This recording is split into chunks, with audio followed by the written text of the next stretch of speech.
আসসালামু আলাইকুম। সবাই কেমন আছেন? সবাইকে জানাচ্ছি শুভ সকাল। তো আজকে সকাল থেকে ভিডিওটা শুরু করলাম। আর সকাল থেকে শুরু করলাম কারণ সকালে আমি আজকে নাস্তায় কী খাবো সেটা একটু শেয়ার করি আপনাদের সাথে। আমি আসলে এখন আর নাস্তার ভিডিও দেই না সকালে, কারণ তো বলি নাস্তার ভিডিও থেকে দেওয়া শুরু করলে তাহলে তো অনেক বড় ভিডিও হয়ে যায়, সেটা আবার কেউ দেখে না। কারণ মাত্র 8 মিনিটের ভিডিও দেই, সেটাই অনেকে কাটছিট কেরা 2 মিনিট 3 মিনিট, অনেকে তো 1 মিনিটও দেখে। তো সেজন্য এখন এত বড় ভিডিও দেই না। আসলে মন উঠে গেছে, সবচেয়ে বড় কথা এটা, মানে ভিডিওর প্রতি আর আগের মতো আর মনটা নাই। তো যাই হোক, তো এখন তো আমি যেহেতু টুকটাক ডায়েট করা শুরু করছি, সেটা আর কি, তো সকালবেলা আমি কী খাই সেটা আর কি একটু দেখাচ্ছি আপনাদের। তো এটার ভিতরে মানে এটা হলো চিয়া সিড, এটা আমি রাত্রে ভিজায় রাখছি, এখন খাবো। আমি খালি পেটেই খাই।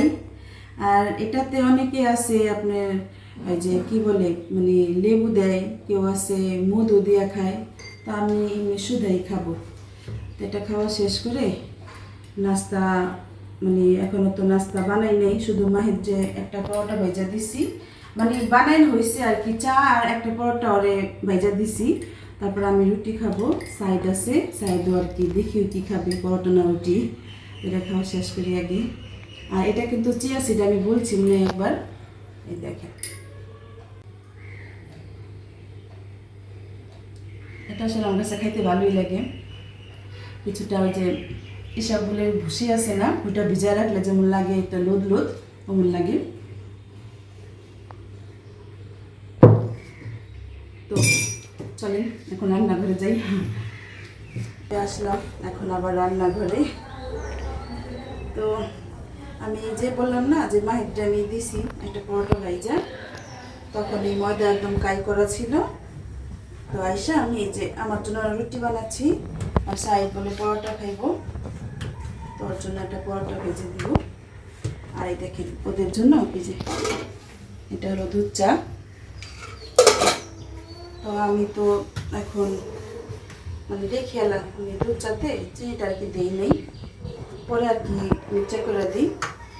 বলতেছি না দুধ চাই খাবো নাকি রং চাই খাবো, চিন্তা করতেছি আর কি।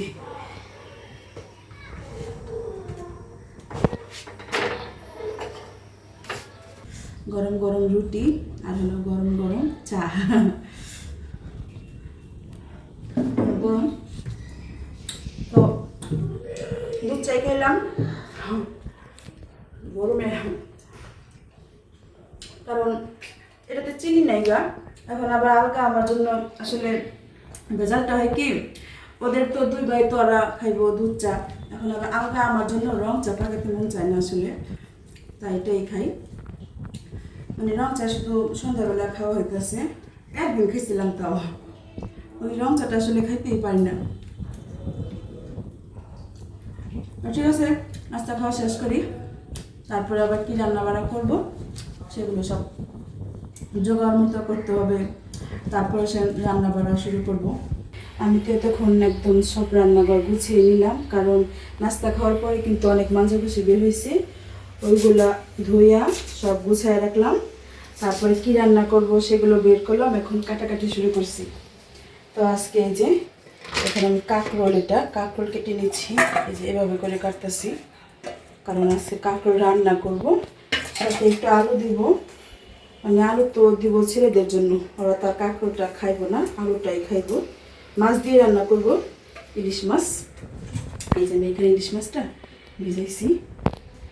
তো আজকে রান্না ইলিশ মাছ দিয়ে কাঁকরোল, একটু পাতলা পাতলা ঝোল থাকবে আর কি, আর হলো এই তো ঢেঁড়স ভাজি, এই আজকে রান্না। তো আমি এখন রান্না বসাই দিই।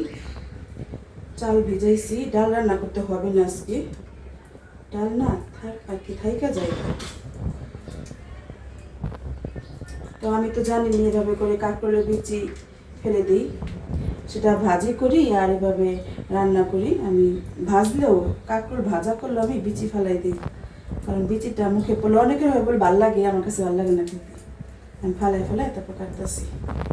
তো দেখেন ইলিশ মাছ আমি এখানে কেটে ধুয়ে নিলাম, কাটাই ছিল মানে একটু পিস করলাম আর কি।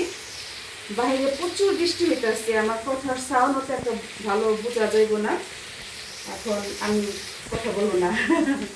আমি ইলিশ মাছটা এখন ভেজে নেব। এই চুলায় এখন দেওয়া রাখছি।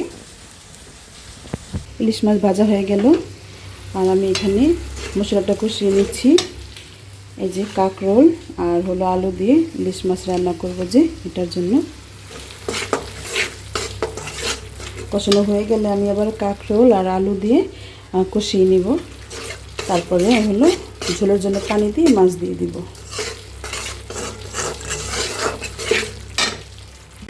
আমি মশলা কষিয়ে নিয়ে এখন কাঁকরোল আর আলু দিয়ে দিলাম। তো এখন এই মশলার সাথে ভালো করে কষিয়ে নিব।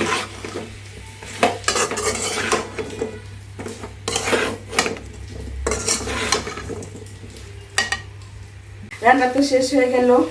আর গরমের কথা কি বলবো, মানে বাইরে কিন্তু বৃষ্টি হয়েছে 2-3 দিন ধরে, কিন্তু ভালোই বৃষ্টি, সব জায়গাতে বৃষ্টির পানি দেওয়া, মানে লাগে বন্যার মতো অবস্থা। আর কিন্তু গরম কিন্তু কমতেছে না, ভালোই গরম। তো দেখেন রান্না করলাম ইলিশ মাছ দিয়ে কাঁকরোল আলু, আর যে হালকা একটু ঝোল রাখছি। কেমন হলো তরকারিটা? আর কাঁকরোল দিয়ে কারা ইলিশ মাছ রান্না করছেন কমেন্ট করে জানাবেন কিন্তু। আর দেখুন এখানে ভাজি রান্না হচ্ছে, এটা শেষ পর্যন্ত। এখন চুলাটা নিয়ে দিই। তো এই তো ছিল আজকে রান্না, অল্প স্বল্প। আর আমি তো সবজিটা এখন একটু বেশি খাই, জানেন আপনারা। তো ছেলেরা এখান থেকে যদি খায় খাইবো, না খেলে ওদের জন্য মাংস আছে, সেটা খাবে। তো এখন আমি রান্নাটা গুছিয়ে দিই। অনেক দেখেন কি অবস্থায়, যে এখানে রাখছি সব পাতিলাগুলা, আর উপরেগুলা ধোয়া শেষ। এখন শুধু রান্নাঘরটা পরিষ্কার করবো আর কি, সাবান দিয়ে ধুবো। আর নিচে বসে অবশ্যই এই পাতিলাগুলো মাজুন। তো ঠিক আছে, ভিডিওটি ভালো লাগলে লাইক দিবেন, কমেন্ট করে জানাবেন, আর অবশ্যই শেয়ার দিবেন।